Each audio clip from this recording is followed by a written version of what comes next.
Hi, welcome to CineMunn Podcast. I'm your host, Vince Munn, joined again by Golden Delicious Time Metropolis. Don't roll your eyes. Not gonna let it go. You know you love that nickname. It's your favorite, especially when we go drinking. I don't even remember getting that nickname. Precisely. Hence why he has the nickname of Golden Delicious. He doesn't rember. You want me to tell you a story? I don't want to remember. I don't want to hear a story. This isn't the place for that story anyways. No, it's not. Alright. Well, we got a few topics to go over tonight. The first one being that Walt Disney Studios has announced that they are going forward with another live-action film adaptation of a Disney classic. This time they are doing Dumbo, directed by Tim Burton. That's both neat and terrifying at the same time. Lately, Disney's been having a lot of success with live-action adaptations. Alice in Wonderland, despite its reviews and people's thoughts afterwards, did bank at the box office. Maleficent, again, same issue. Was fairly well received, did okay, but financially was a big hit. And now this weekend, Kenneth Branagh's live-action adaptation of Cinderella will be hitting theaters. I actually been hearing a lot of good things about it, and I'm excited to see that one. So it makes sense that Disney would then say, okay, let's do another one. We're going to do Dumbo. This is a risky one. Dumbo is like barely over an hour long if you watch it. It is animated. There's almost no dialogue really for the first, let's say, 10 minutes of the movie. And how do you take that and adapt it live? They want to do a live action with animation, so I'm guessing Dumbo himself will be a fully CG'd character, along with live action circus sets and whatnot.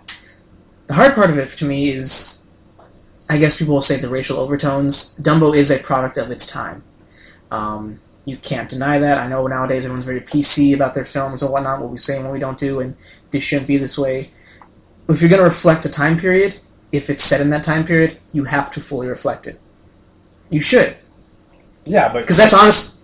That's honest to history. That's respecting history. It's respecting history, but the other thing too, you're looking at this, like even you said it yourself. This they want to adapt it to a live action. They do. They can do whatever they want. And I'm sure they can. They could do. They could modernize it. They could put into a period. Yeah. They could do whatever they want with it, really.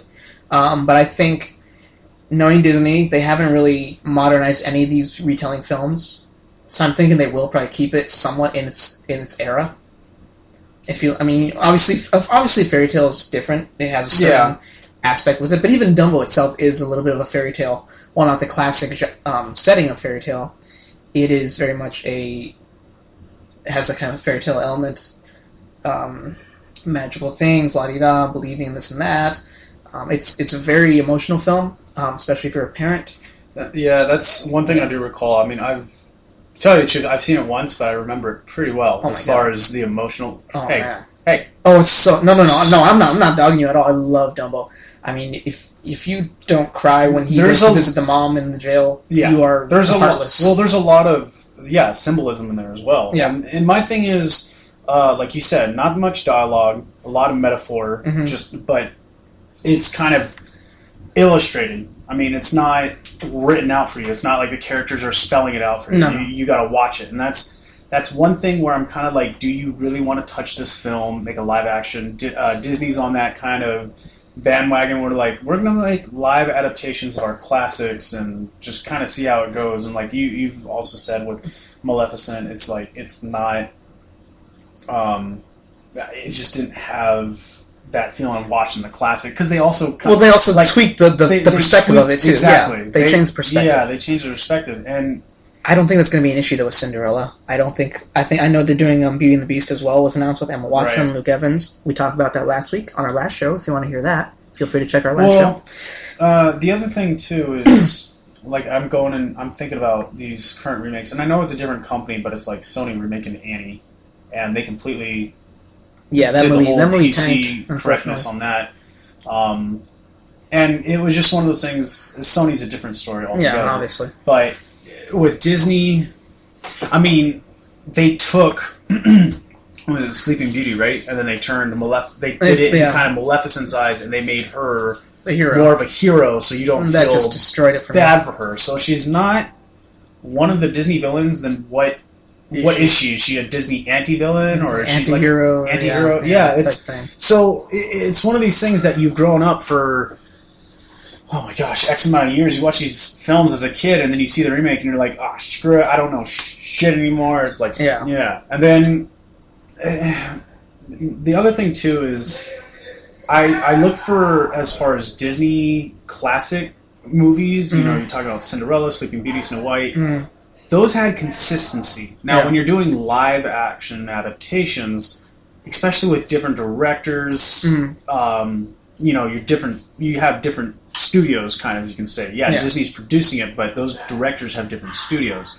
So now, when I'm talking about consistency, you're going to see Maleficent in one style. You're going to see Cinderella in one style. You're going to see Dumbo Beast in another style. In another style. Obviously, Beauty and the Beast in another style. Yeah. And so it's one of those things to me, and I'm already looking, when you said Tim Burton is directing it, I'm already looking at his studio. Now, we do know that he did Nightmare Before Christmas. Yeah, and he has his own history as an animator with Disney. He worked at... He was an animator. He worked on the climax of Fox and the Hound with the bear fight against the waterfall. He worked on that as an animator, and then he left Disney for whatever reasons. I can't remember off the top of my head, unfortunately. So yeah, I mean, that comes into play, and it's kind of neat to think now he's coming back again to the studio again to do another film with them. I like Tim Burton. I like his work. He hasn't been doing that great lately. For me, my last favorite Tim Burton film was Sweeney Todd. Yeah, which I think was perfect for him. It was weird because I'm not a big musical person, but it just, when I saw it, it was like it did, like I was saying earlier with Dumbo. It's got a lot of symbolism. Sweeney Todd, there's not an incredible amount of dialogue. There is a bit of humor in it. There's a bit of and there's a lot of singing to kind of play out the scene. But it's one of those things that it's still an illustration, and you can interpret it. And if you're familiar with Tim Burton style, you can see that it is a bit of a dark black film. And white. So yeah. But my thing is Dumbo, and we were talking about how there is a lot of symbolism. There's a lot of kind of like that. I don't want to say racial kind of stereotype there, but let's call it what it is. There is racial stereotype, and I mean, obviously, if you grew up. You know, if you're over 30 years old, you know what the racial stereotypes are talking about. Is the Crows, the Jim? They actually called them the Jim Crows. But there's also the railroad workers too. Yeah, there's the railroad workers and the Song of the Roustabouts, which I'm actually wondering if they do this into a live action film, if they're going to keep these songs in that film, like Casey Jr. Coming Down the Track, Baby Mine, When I See an Elephant Fly, and the Song of the Roustabouts. I mean, they're very poignant songs, not only, because they're part of the story, they're telling the story in and of itself. Right. But they also reflect the music of that period. I mean, the songs are, you see them covered and redone sometimes. I mean, Alison Krauss did a beautiful version of Baby Mine, which is, just the most perfect song to sing to your child. I mean, it's beautiful. I mean, again, it's hard. My mom can't watch Dumbo. We don't need to modernize Dumbo with dubstep and electronica. Please, I will cry and kill someone. Tim Burton will Pharrell and Kanye do Dumbo. Kanye would be crying that he doesn't have enough screen time. Maybe he can play Dumbo. No, that'd be Kim. Okay. Anyway, getting a little off topic there. We're still talking about Dumbo. I mean, I'm gonna hold out and kind of buy it for now. Like, I'll go along with it. I like Tim Burton. I like the way he kind of makes everything his own. Recently, I did watch Edward Scissorhands actually last weekend. Yeah, but again, you're talking about something that he did in the past. No, the thing is, when a director gets to they go along, they gain more experience. And like I said, like we were saying earlier, there's not much about this film out other than the fact that we know Tim Burton, we know his studio and style. But even that in and of itself speaks volumes. When you compare his old films to what he does now, what he does now is because of there's probably so many things he wants to try, and the question is whether he's tried them all or not. But it does get to a point where it's like, okay, you've really like pushed all your ideas, and they're not flying. I mean, one guy that I can put out there in particular is M. Night Shyamalan. He did kind of that thing where he had an idea for so many different... I mean, I don't think his stories ran flat. It was just how he put them on screen. How it was executed, yeah. Right, how it was executed. Because to me, that was... Yeah. And with Tim Burton, I feel like that's the thing right now, is just the execution could be a little bit overwhelming. Like when I'm still imprinted with, or embedded, whatever you want to call it, with Alice in Wonderland. Yeah, a lot of people didn't take that film. And to me, it was kind of trippy. Mm-hmm. I mean, I can understand that was the little, like, kind of what Alice in Wonderland is intended to be. Cause yeah, the book if you read the book, on, it's an acid trip in and of itself. Yeah, it's an acid trip. So, I don't know. Maybe Tim Burton had a chance to pull that off, but we got Alice in Wonderland the way it was, and yeah, so. But we'll see when more develops on how that's going and what he's planned for that. So. Yeah. Well, Twitter has been blowing up with a lot of different news right now coming out of Marvel Studios with some of its actors, directors, and such. One of them being that the character of Hawkeye, portrayed by Jeremy Renner in the Avengers film and in Thor, in case you missed him, he was in there, will be reprising his character of Clint Barton / Hawkeye in Captain America Civil War. Now, if you didn't want to know that, because Age of Ultron is around the corner, too bad. Too late. You have to expect you already listened to the last, that a lot of these characters are going to be featured in Civil War. Civil War is a big piece for Marvel, especially with it being a Captain America film. You're going to have your leads of Chris Evans, Robert Downey Jr., and you're going to have, I think, a lot of the supporting characters that we see throughout the Marvel Universe in that film taking their sides on whatever the topic is going to be that divides them. I don't know exactly what direction they're going to go with it. If you read the comic, obviously you know what it is. I don't feel like explaining it here right now. Just go read the book. It's awesome. It's a lot of fun. So again, Jeremy Renner's kind of spoiled it for you. It's not my fault. He did it. I didn't. It was his fault. It was his fault. We're just letting you know that he's basically said he's alive and will be in Captain America. We're just bringing news first. We don't know what side of the battle is. Yeah. If you don't want to know what side of the battle, we don't know either. To me, I have a pretty good idea of what side he's on. I think he'd be on the captain's side. Well, yeah, I was just going with the Avengers, where Captain America gave him an order to give him cover, and he's like, "It'd be my pleasure." Yep. It shows a fact that he's kind of affectionate for Captain America. He really kind of like wants to be him, wants to be at that level of appreciation, I guess you could say. And the other thing too, it gets me wondering, is like maybe Jeremy Renner's Hawkeye might not be the last, supporting character in that film. There might be another. I think we're going to see. There might be one or two more. Mm-hmm. And the thing is because. And, it's funny because you could say, like, we're ruining it for some people, and the other thing. Mm-hmm. My thing is, there's actually a lot of fans that want to see all these characters in Civil War. Yeah. And, yeah, you see them in the Avengers, but the thing is Civil War, a lot of people call that out as being iconic to the Avengers.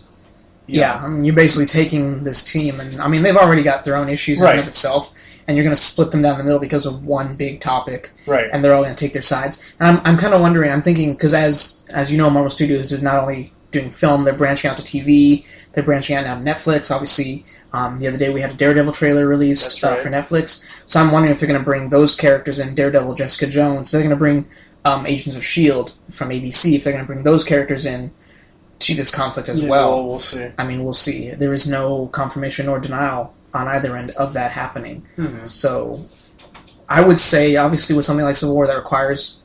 I take that back. It doesn't require as many people as possible, but it isn't hurt, I think, by having that many supporting characters. And I'm just trying to think of what other characters in particular could... Because I can understand Jeremy Renner. I can see Hawkeye in that... in that type of, Civil War film.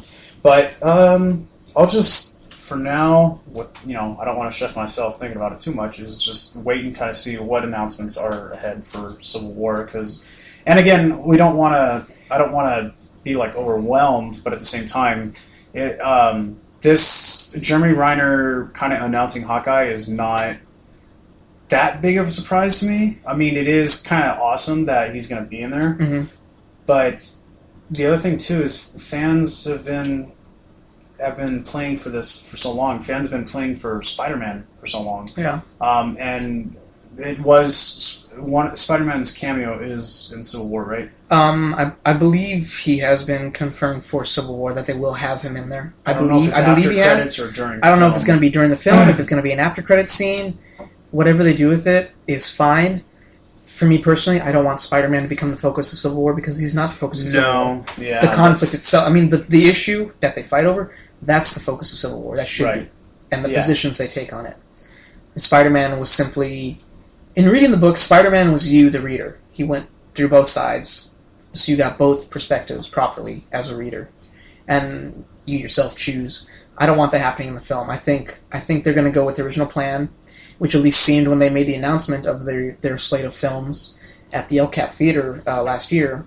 I think Black Panther's going to be taking that role of Spider-Man, of being pulled between both Iron Man and Captain America on whose side to be on, and who they should support and why. And I think they're gonna stay with that. I mean, if they don't, obviously that means they rewrote it with the whole Sony Marvel deal, and that's fine. I do trust. Obviously, we do trust Marvel as an audience of people. In Marvel, we trust. I mean, we all saw Guardians of the Galaxy, and look at that. That was like the number 2 biggest film of 2014. Well, please, what was number 1? American Sniper. American Sniper has made enough money to actually qualify as the highest grossing film of 2014. Wow. Feel free to share your opinions on that in the comments below. Yeah. It was also announced this week, actually I think it was just yesterday, that I believe Disney is going forward with Tron 3. They are going to production. They're going to start production later this year in Vancouver, Canada. That's all we know about it. I believe it's the same director, Joe Kosinski, who directed Tron Legacy. Where they go from it now, well, obviously, is anyone's game, because if you saw Tron Legacy, they kind of destroyed the grid, and Sam Flynn brought Cora, one of the, I can't remember the term for her. Was she Ion, or no? No, not Ion. I want to say Cenobites, but that's from something else. No, that's Hellraiser, man. She brought Cenobites back. It's like Cube. Do the Cube. No, he brought the character of Cora back with him through into the real world, and they ended the film with her experiencing her first sunrise in the real world, which is something she never saw living in the grid. Right. And it was, if you're not familiar with Cora, she's like supposed to be. She's basically an organism that grew up inside that evolved in the program. Yeah, life, kind of like life that sprang like from a ghost the in a computer sort of thing. Yeah. It's kind of like a computer sprouted a bioorganism. Bioorganism. There you go. I wish I could remember the term for it. It's been a while since I've watched Tron Legacy. I honestly enjoyed Tron Legacy. I like what they did with it. I love the soundtrack by Daft Punk.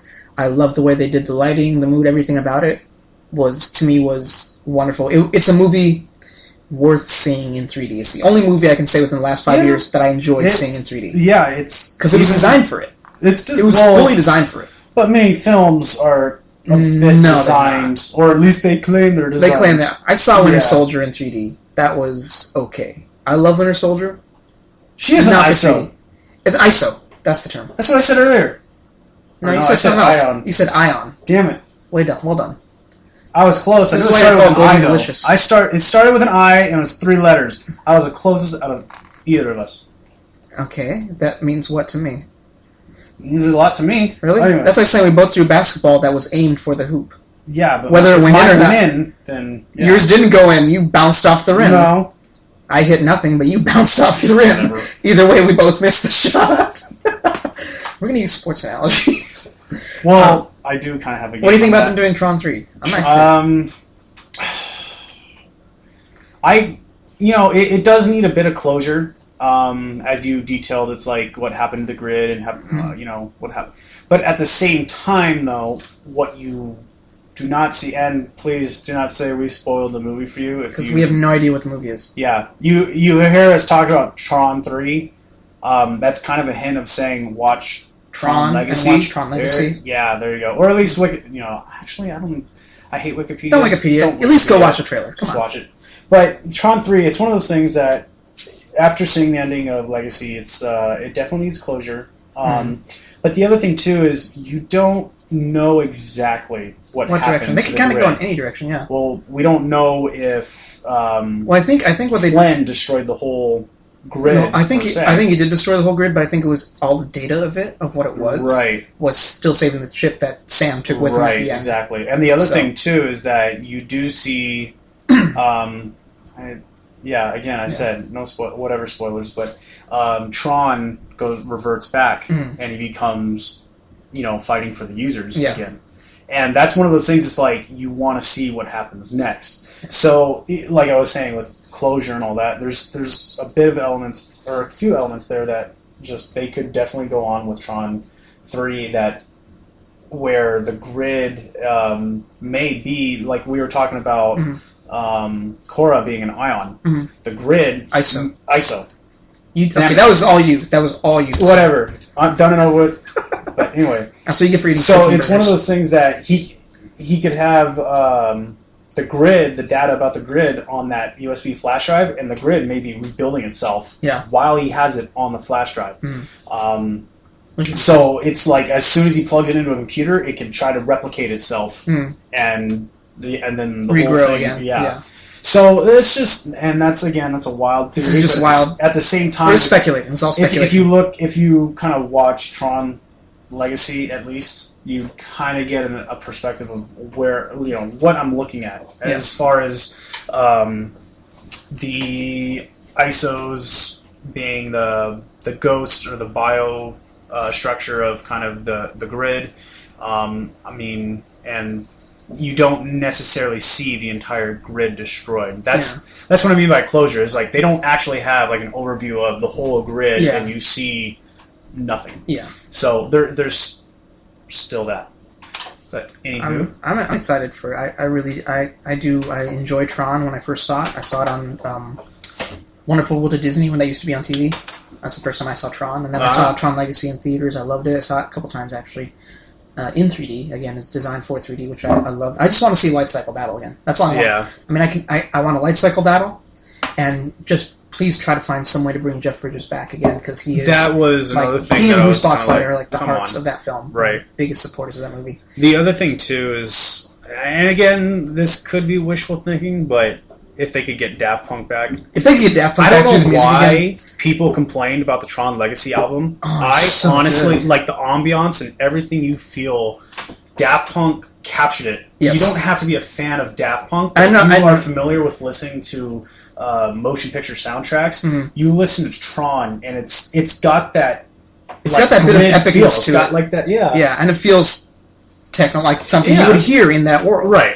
And I think they even said around the time that film came out, Daft Punk had even said that they themselves and their music was somewhat inspired by Tron, by the original film from '82. Yes, movies are that old. Oh yeah. Earlier, Golden Delicious here brought up Sony, and recently this week, Sony has announced that they are trying. Got hacked again. They did not get hacked. No, that is a lie. Well, it could be true, but we don't know. That they are going to do. They're going to try to build a Ghostbusters universe, much in the same that Marvel has the MCU and DC is building their multi-film universe. Sony Pictures is wanting to build a Ghostbusters universe with the recently announced, a couple weeks back, all-female Ghostbusters film directed by Paul Feig with Kristen Wiig and Melissa McCarthy. Now they want to do another film that is being supported by original director Ivan Reitman and writer Dan Aykroyd, with Channing Tatum and right now rumored Chris Pratt. There is no confirmation on Chris Pratt, but Channing Tatum is being eyed and wanted for another Ghostbusters film. Whether this will be a direct sequel to the previous two films from the 80s and 90s, or if it's going to be its own standalone as well, and then blend together with the all-female group, I've yet to really know. Sony is looking at the Russo brothers, who have recently gone into a deal with the studio to direct and helm the first film with Channing Tatum in it. This touches on several things. A, Ghostbusters, B, the Russos, and C, what the hell.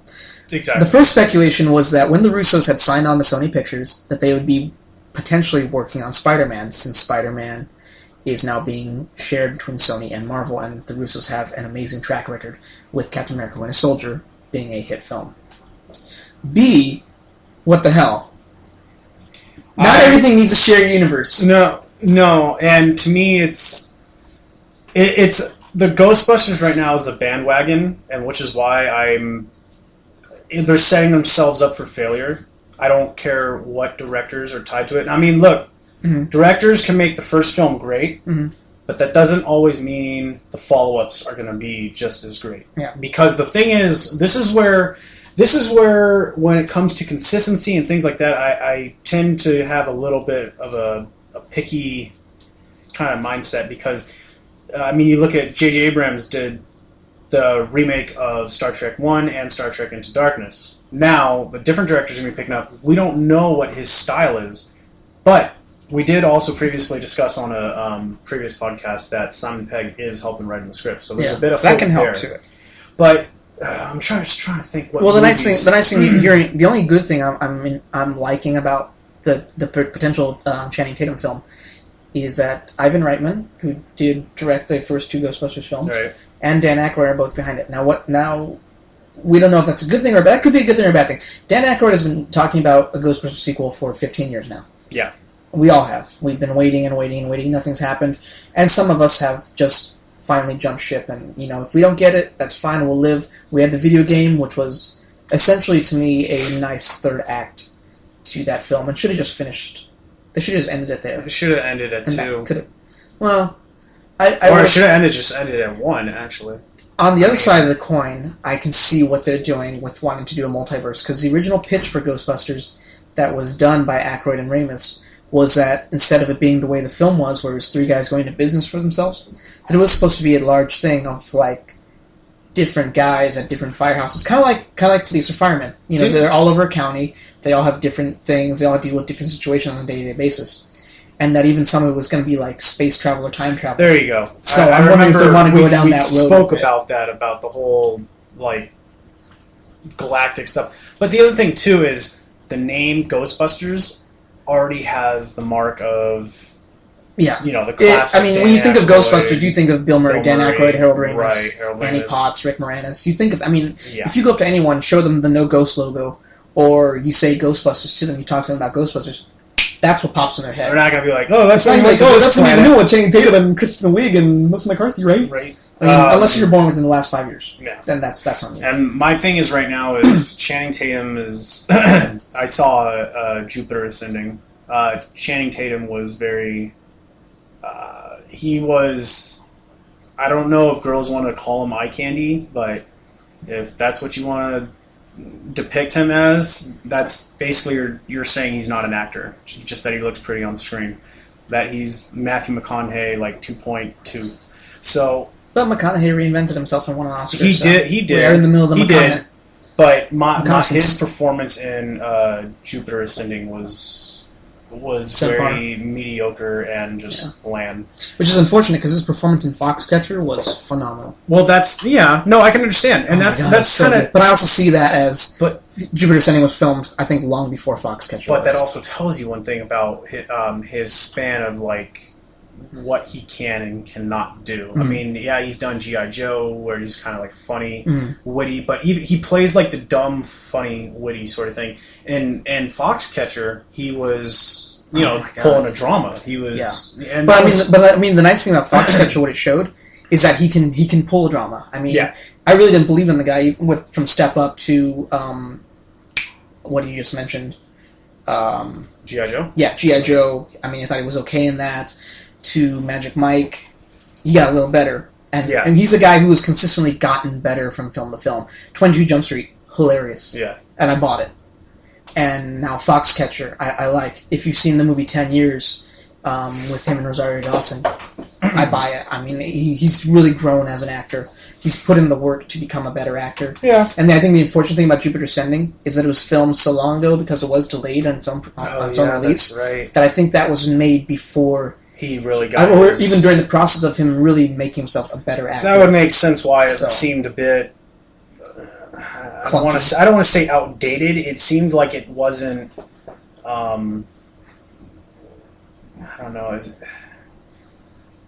didn't tie in just with what was... You see, with the way you're saying of him now. With the way the performances he's delivering now are very different from what he gave in Same with Mila Kunis, but...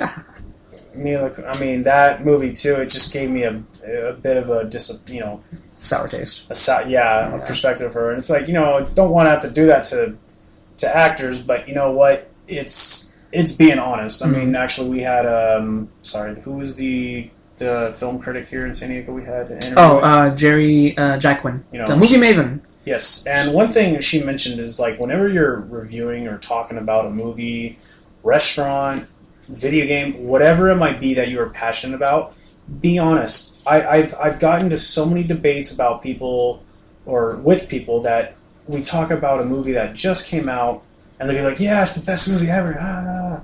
2 weeks later I talk to them and they're like, well, this was kind of wrong. That they start nitpicking and I'm like, you bought into the hype. You wanted to say it was good because everybody else is saying it's good, and you basically just kind of made yourself look dumb. Because when I talk to someone, and I mean I've got a pretty good memory. This is one thing that people recognize me for.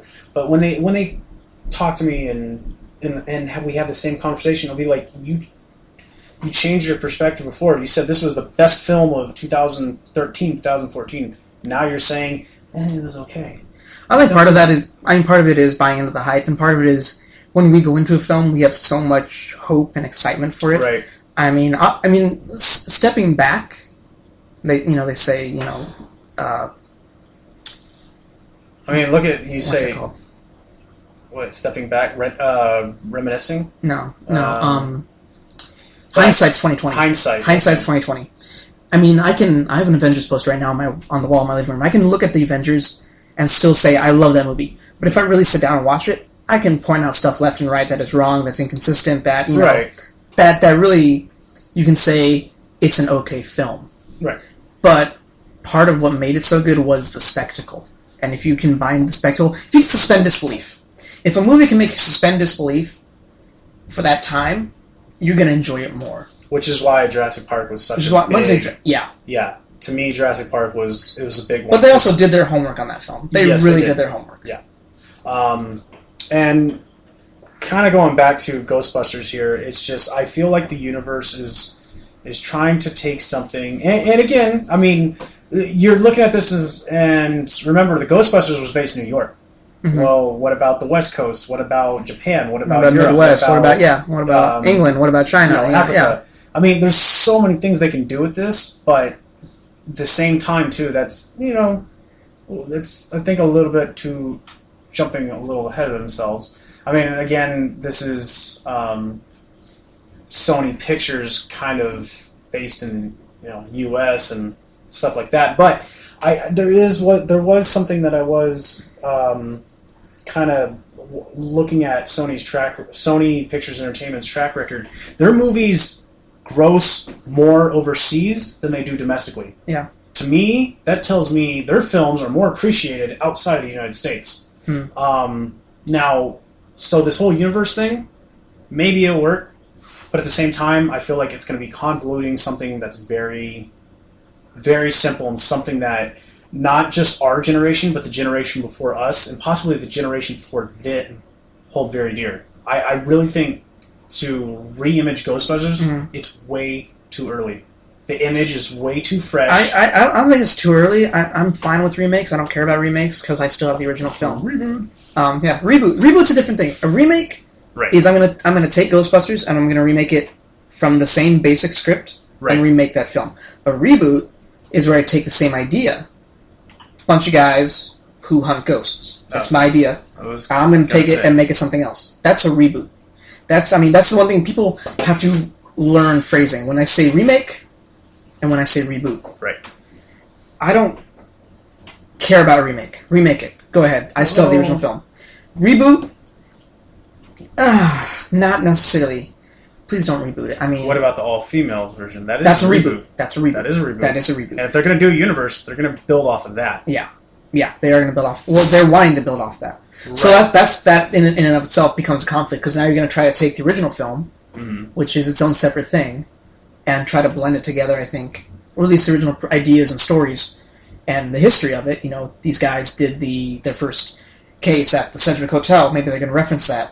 I don't want to blend that together. I don't. I think you're going to convolute and try to make it... You're going to try to pay so much homage to an 80s film that it's going to hurt your own idea. Well, that's the other thing too, is that with these remakes and reboots, is that you try to pay homage to the original, and then the problem is with that, you're trying to bring the comedy and the perspective and stuff from something that was done years ago, and you're trying to bring it into a modern kind of film, just so there'd be that 10 seconds. Now, if it was like a phrase or something that is kind of like phrases can work. Phrases can work because they don't really bring the whole scene with them. They just like, it's just a moment. He used that line. I mean, look at Star Trek. Scotty, stuff like that. Some of the phrases Scotty Star Trek stuff with Bones. Yeah, it brought the nostalgic feel of the classic Star Trek movies and show. Speaking of which, you still have my Blu-rays? This is not the time, but that means yes. Yes. Okay. No, it's just my thing is that it brings that nostalgic feel, but the other time too, J.J. Abrams made it his own. Yeah. And my thing is not everybody's that talented. I'm not saying J.J. Abrams is the most talented director. I'm just saying that for what he did, it's very much appreciated. It worked. So I mean, even like they rebooted RoboCop last year. I had no problem with that. I love RoboCop, and I think some of it worked.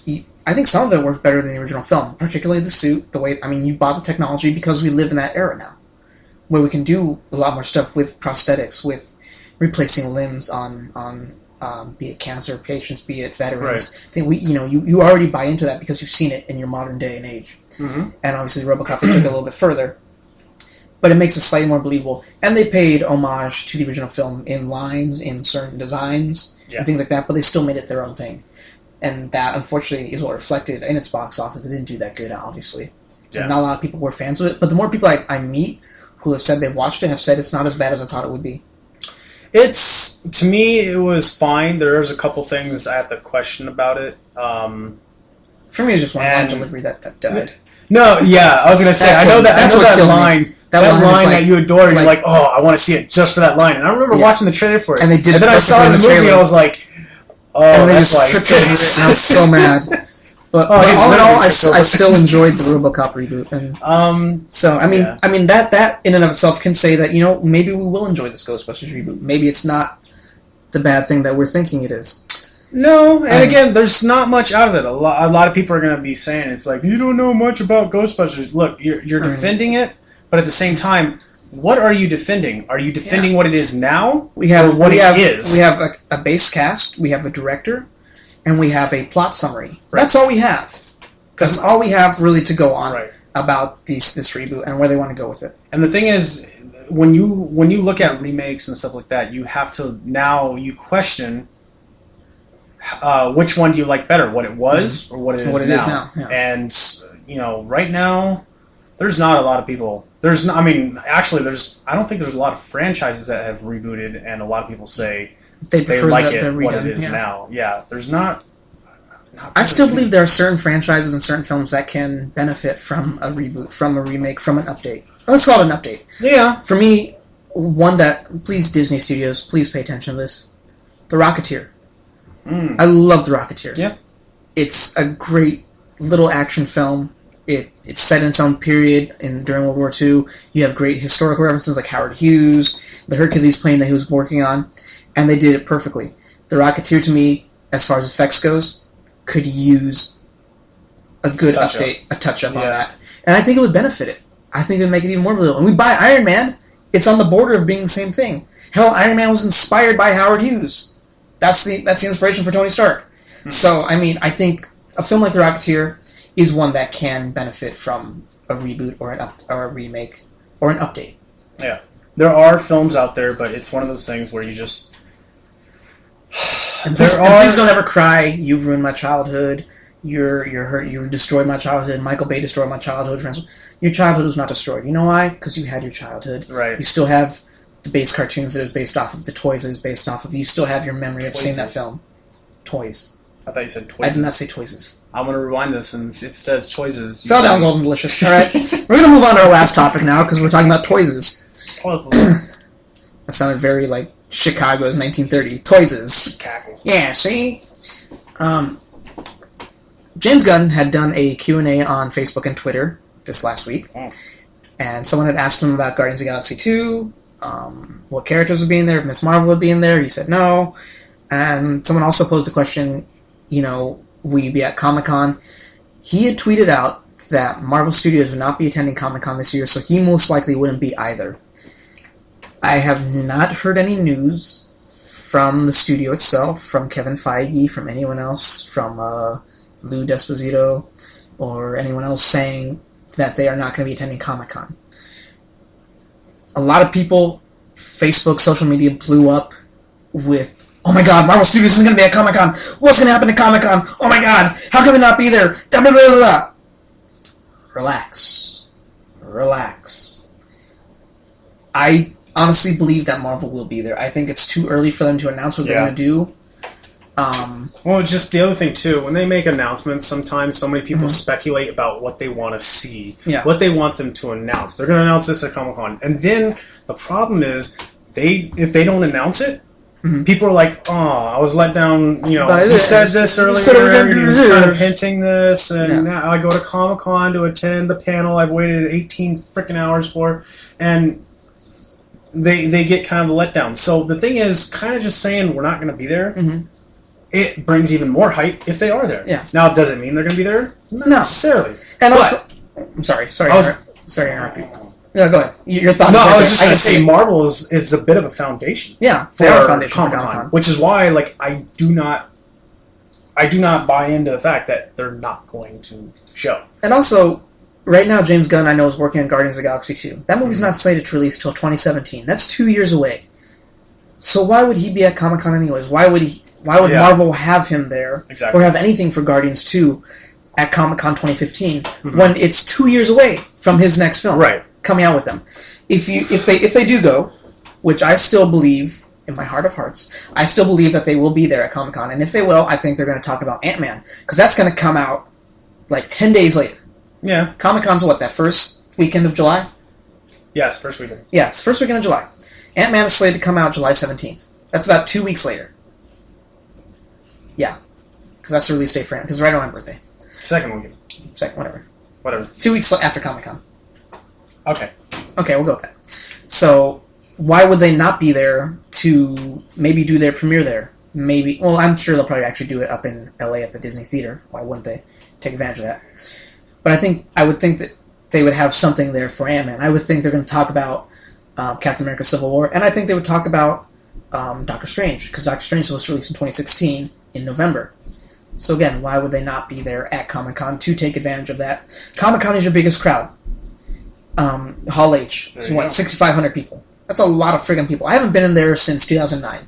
Yeah. So it's been about 6 years since I've been inside Hall H for anything. It's very hard to get inside Hall H, and there is as you mentioned, 2009, and I'm just going to come out and say it, what really kind of hurt, what did hurt Comic-Con was Twilight. Yeah. And thank God. And the other thing, I can understand Marvel being there, because they're movies based off of comics. Yeah. Now, the thing is, when you put Twilight in there, it was there only because they knew they can make money. And, I mean, this is a whole different And you have hype, and you can build hype, and you have crowds. Right, but my thing is that I do want to see the announcements that Marvel's got. And I honestly, that could be part of the reason why Feige did say something. It's like, yeah, we're not going to be there. Because Comic-Con's just kind of lost its... I think it's slowly going back. I think it's slowly working its way back to what it was as core. And even with Twilight there, the nice thing about Comic-Con, if you go to Comic-Con, we are annual attendees. We've been going for years now. Yes. And it's become a tradition for a lot of our friends to hang out during Comic-Con. Comic-Con is accepting of everything. Everything. I know some people were bitching about, they had a How I Met Your Mother panel there, I think, the last year, a couple years back. They had a Glee panel. Now... They had Community. They had Archer. I understand they accept a lot of stuff, but the other thing, too, is just that when you say Comic-Con, do you think of everything, or do you think of comics? Because my thing is... I think of Sideshow Collectibles and Marvel. That's what I think of. Yeah, exactly. That's we say Comic-Con, I'm thinking of they're right next to each other. That's the other thing of Comic-Con it's become now is like merchandising, It's all... The bags. You know, right? We fight over the bags on preview night, oh my god. I'll trade you the Arrow bag for Gotham! Yeah. I can't get a Gotham bag, I was sad. No, it's one of those things that they're probably fixing it up a little bit, but going back to this Marvel... Was it Feige? Yeah. Yeah. His announcement doesn't speak for the whole studio. So. Oh, no, I mean, sorry, James Gunn. Sorry. Gunn. He doesn't speak for the whole studio. No. And you said... and again, I wouldn't expect Guardians to be there anyways, because Guardians is 2 years away. But the other thing, too, it's like, that doesn't make him a head spokesman for the Marvel Universe. No, just because he's done Guardians of the Galaxy, which did really well, but that doesn't make him like... It doesn't make him like Feige. Yeah. No, it doesn't give him that status. For me, anything to do with Marvel Studios, any announcements, any type of film announcements, will always, last word should and will always be from Kevin Feige or one of the other heads of the studio itself. And so don't jump to conclusions when you hear these rumors. I mean, right now you see a lot of other unrelated stories on social media. They blow up because there's people that are very just... bandwagoning. They bandwagon, they jump to... conclusions. They jump to what this person said way too fast. It's like, oh, well, that must be true, or that's just how it is. It's like, it just got announced. You didn't even give it time to, like, dissect or anything like that. You just basically took it. It's like reading seeing the cover of a book and just saying, that's it. Yeah. That's good enough for me. Yeah, I mean, even right now, they're still slowly announcing what artists, what writers are going to be there, who's going to be at Q&A signings and whatnot, who's going to be at an artist alley. They're still slowly working their way through announcing that, so I don't expect to hear a lot from... I mean, okay, let's say this. We haven't heard anything from Warner Brothers yet about Comic-Con, but I am very sure they're going to be there. I'm pretty sure they're going to be there. They always have a presence in. Yeah, because Dawn of Justice, plus whatever else the studio's going to pump out. Yeah, and I am excited for Batman as... Ben Affleck as Batman. I'm excited to see that. I can't wait to see what kind of promo stuff they do, if anything, for Batman vs Superman. Well, the other thing too, kind of going into this, it's actually stretching a little bit further. There's, I think it was another rumor that, who was the actor eyed for Green Lantern? Now? Yes, Chris Pine. Chris Pine. That's right. Star Trek. Yeah. Now I kind of saw. I don't know. What was your him as Green Lantern? Yeah. I can buy it. He can play cocky. We've seen that. We've seen Star Trek. He can play action. We've seen that through Star Trek. We've seen that through This Is War. He did with Tom Hardy. He can do romantic comedy. He did that with Lindsay Lohan. Chris Pine as Green Lantern, I can buy. My original choice... Actually, no. My original choice was not him. Sorry, I take that back. No, Chris Pine as Green Lantern, I can buy. I honestly would like to see Bradley Cooper play the Flash. I know they've already announced the Flash as Ezra Miller, but in my own casting that I do in my own head, I would have gone a little older. That's fine. But yeah, no, I've seen that rumor around right now that people... I don't know if it's studio wanting him. I don't know if it's him. I don't know if it's just fanboys saying they want Chris Pine to play Green Lantern, or they're eyeing him for Green Lantern, or he's being suspected of being cast as Green Lantern.